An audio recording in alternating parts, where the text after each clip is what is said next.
101 review. Book 101 is all about the books that I read for the last 40 years. And today I have my special guest. He is the author of the book I Will Not Be Ignored. No other than Mr. Ed Friedman. Hi, Welcome to Daniel. Book 101, Mr. Ed, and can you please introduce more about yourself? Sure. I'm originally from the Bronx, New York, and I've had two careers, one in social service, working with older adults, and one in the arts. Um, I worked as an arts administrator and co-founder of an organization called Lifetime Arts, which provides opportunities for older adults to take part in professionally conducted arts learning programs. Mr. Ed Friedman, thank you so much for sharing your talents to the world. So, what is the central premise of I Will Not Be Ignored? Um, the book came out of a bunch of short pieces that I wrote. And originally, I had been writing short plays, and I've had a number of them produced. But I started writing prose mostly during the pandemic, and I had a bunch of these short pieces, and I focused on the humorous ones because I thought it would be fun, very frankly, to when I went out and did readings to have people, react immediately to what they thought was humorous. Uh, so the book is divided up into three sections. One is things that actually happened to me. Um, One is fictional short pieces that I basically just invented.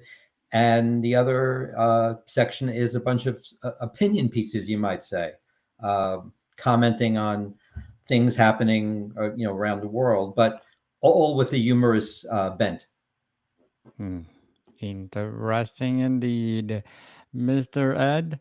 So, what is the three main sections of the book and what the themes do they explore? Well, as I said, the I focused on as one of the sections fiction, um, meaning I took circumstances that were made up and created stories around them, um, which basically have to do with uh, missed opportunities, things that don't quite work out the way they should. Um, the other section is things that actually happened to me that turn out to be humorous. Um, didn't seem so maybe at the time, but in retrospect, it's funny. A lot of humor is like that, by the way. When you're going through them, it's not that funny, but when you retell it, uh, it's kind of funny. And one example is uh, driving to the airport. Um, and I don't like to drive very much, but I was driving to the airport, dropping someone off, coming back. I blew a tire, and in a very difficult place to be on a highway. Finally, the tire wound up getting fixed, and I drove a little ways, and then that tire blew. So I had a second flat, and I was lost where I was. And at the time, it was not funny. In retrospect, it was kind of funny. I guess anything that difficult that you live through, you can look at it humorously. Certainly, Mr. Ed. And how did you use humor to address contemporary issues? Um, I think that one of the things I did was basically look at systems that were that we're used to navigating, and basically calling them into question. Um, one of the stalwart organizations in this country is the Automobile Club of America, and um, people sort of rely on that. A lot of people subscribe to it, so if they get a flat or something, someone will come and fix their flat. A lot of people have that, and they put out a newsletter, and the newsletter has to do. One of the issues had to do with what happens after you turn age 55, and they came up with these pronouncements, and I basically took issue with a lot of the conclusions they were coming to, uh, about what your life is like after you turn 55. People make assumptions, and they're not necessarily true. But when you hear it from a trusted source, you tend to accept it. But I was not so accepting. Certainly. So, Mr. Ed, in what ways does the book reflect on proliferation or proliferation of current wisdom in an internet age? Um,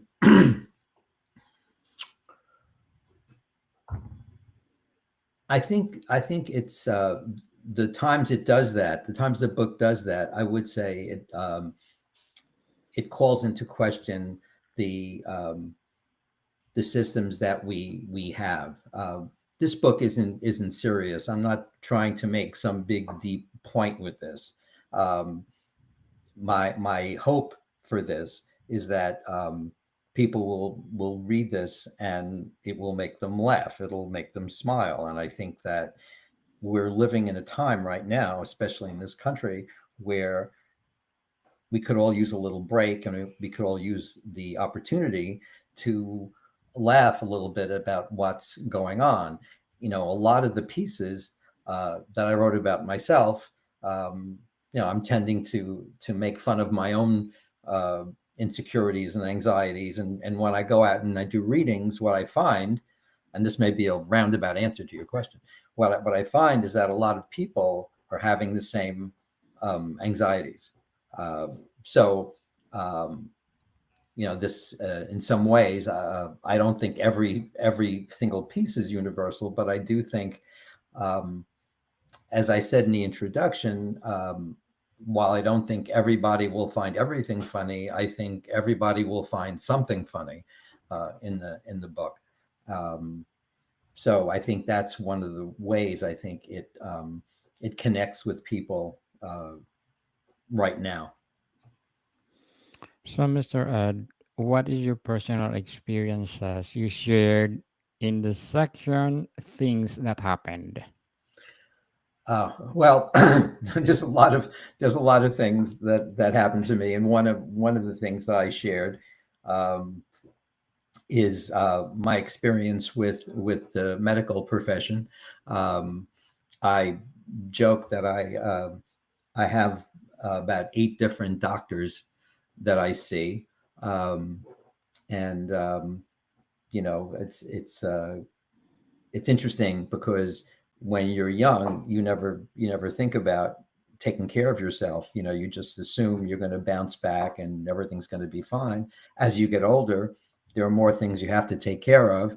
So, excuse me. So you wind up having more doctors to see, and and I have quite a few of them, and they all have different functions.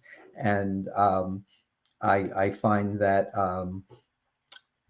it becomes sort of a part-time job, uh, taking care of myself, um, because as you get older, your mind may be okay, but your body does what it wants to do.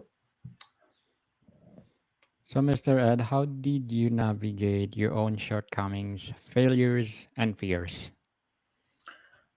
Um, well, I started with therapy. That was helpful. um, For sure. but but also, I think what happens is putting yourself out in the world and watching the possibilities that you have. I think what happens when people get older, they start to uh, keep themselves from growing. There's especially in this country, we have a culture that tells people that when you get to a certain age, um, you don't have any value. You're not able to produce anything. And one of the things that happened when I was with Lifetime Arts, I got to see firsthand that older people can be generative, they can create. Um, and it was encouraging for me to see people who are in their 70s and 80s, learning for the first time how to paint or how to write a poem uh, or how to sing. Um, so when it came time for me to think about, did I want to, actually take the time and effort to write a book, I thought, well, you know what, this is doable, and we live in an age now where um, I can in fact do that. And to some degree, we live in a meritocracy. I realize that that's not always the case, but if you do something and it has some value to people, they grab onto it. You can create something, and I think what I wanted to do was create something with my name on it. Frankly, So, Mr. Ed, can you share to us about your lust for food that you should be avoiding? yeah, yeah.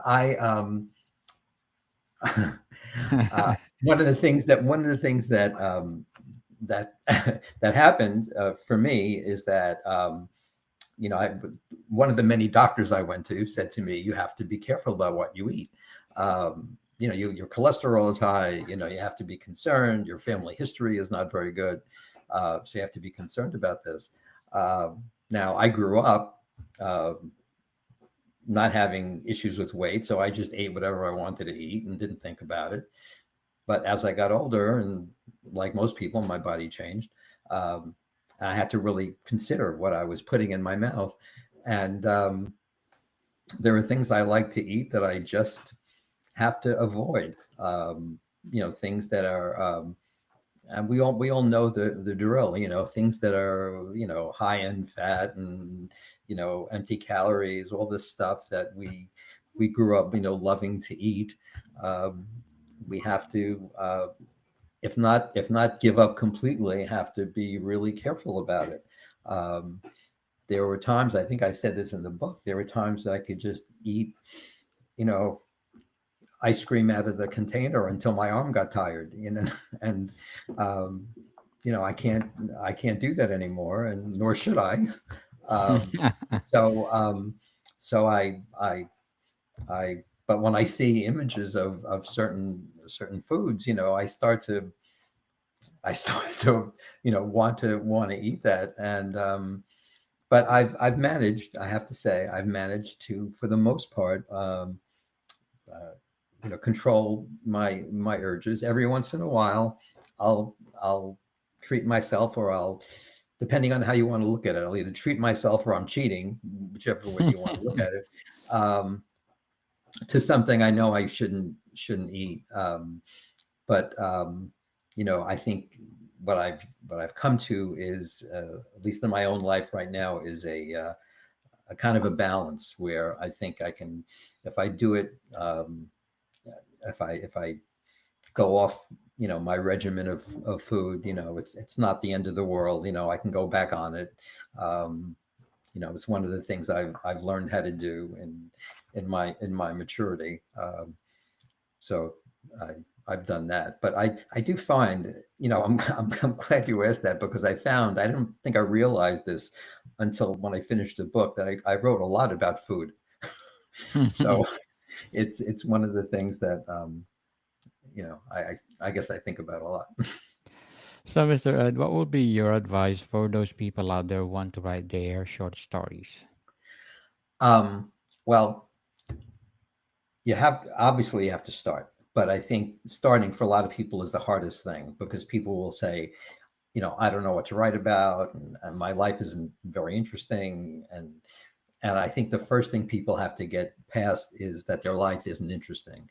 I think if you examine it, everyone's life is interesting. Everybody has a story, um, and and the way to start is to get yourself in a situation where you're encouraged to do that. Now, when I started, there were a lot of, and continue to be a lot of classes people take, even online. You can take a lot of classes online. The thing I think is good about a class for somebody who's starting out is that there's an accountability piece. So if you join a writing class, even for beginners, um, and it meets once a week or something, you feel compelled to contribute. There is something that happens. I don't know the psychology behind it. Maybe it's just sort of group psychology, but there's an accountability piece that most people feel like I need to show up next week with something that I wrote. So people will take that time and they'll write. So I do advocate, uh, if people are getting started, the best thing to do is to take a class. Certainly. So, Mr. Ed, what will be your short-term and long-term goals in writing? My short and long term goals. Um, I guess I'm not sure what my long term goals are. My long term goals would be to keep writing. That would be my long term goal. Um, my short term goal. I have an idea for another book, um, that I'm kind of percolating, and I hope to start at some point. Um, and that's my short term goal. The other thing about this is that I'm kind of eclectic in terms of my writing because I do have the book as you put up there, but also I've written a lot of plays, and my goal is to get some of them that haven't been produced to get them produced. So, I send them out, routinely, and most of the time I get rejections, but every once in a while, I do get acceptances, and plays do get produced. So, I'm kind of all over the place a little bit with the kind of writing that I'm doing. Certainly. And good luck to your goals, Mr. Ed. And what is your wake up call to people who get information on real estate over the internet? Can you share to I would us? I would say proceed with caution. Proceed with a lot of caution, because you cannot trust what you read on the Anybody? internet. And I would say if you can find a reputable uh, real estate broker, Mm. uh, find that person, um, but make sure it's a reputable person. Um, but certainly don't believe everything you read because uh, things are exaggerated. The good things are exaggerated. The bad things are played down when you're reading the internet. And Yes. some of the most outlandish things in some of these online real estate sites. Um, I'll tell you a very funny, true example is that I lived in an apartment and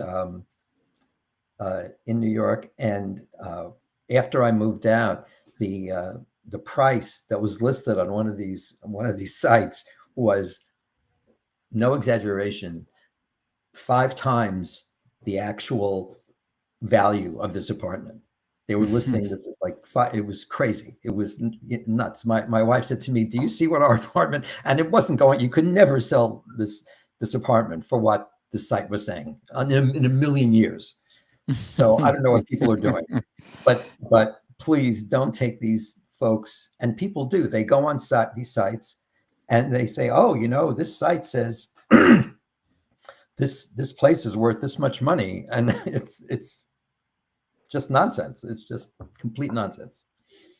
So, Mr. Ed, how did you critique the proliferation of current wisdom in the internet age? How do I critique it? Yes. Um, well, it's I do it from my own vantage point. I don't make any pronouncements about about current wisdom. I only have my own, and if people if people feel that they feel the same way I do about these things, that's that's nice. But I don't see myself necessarily as a critic. I point out what I think is going on, and let everybody else come to their own conclusions. And I hope in doing so, if they read what I wrote, they can at least laugh about it. Certainly. So to wrap up our discussion, what humorous observations did you make about navigating your own shortcomings, failures, and fears? Um, Basically, that I've accepted them. Um, I am to this point, I've accepted those things that are just endemic to me, and I'm just sort of living with them and making whatever adjustments I have so I can live in this world. And um, I'm able to do that, accepting that I am flawed, and there are things that I've just made it my business to live with and accept, and not beat myself up about them, and just say, this seems to be part and parcel of who I am, and I seem to be doing okay. I have a family, I have a support system, I have friends, so I must be doing something okay. Certainly. Mr. Ed Friedman, thank you so much for sharing your book to the world. So, can you please invite our listeners to support all your books? Thank you, Dana. So, can where they can buy your books, Mr. Ed? They can get them on Amazon. Where books are sold, I think so, right? So, people, let's support Mr. Ed Friedman because if you support him, more short stories to come, more novels to come, and we hope that Mr. Ed will continue giving us, empowering us, the books that he's doing. So, Mr. Ed, thank you for your time. You're welcome, Daniel. Thank you. Welcome, people. Good. All righty. Thank you, Mr. Ed, and thank you so much. I'm gonna email you our live episode after. Thank you, Daniel. Thank you for your time. You're welcome. You are most welcome to come back if you have time. If you have a new book or books to promote on Book One. Thank you. I will do that. So, bye for now. Have a good Bye one. bye. Bye bye.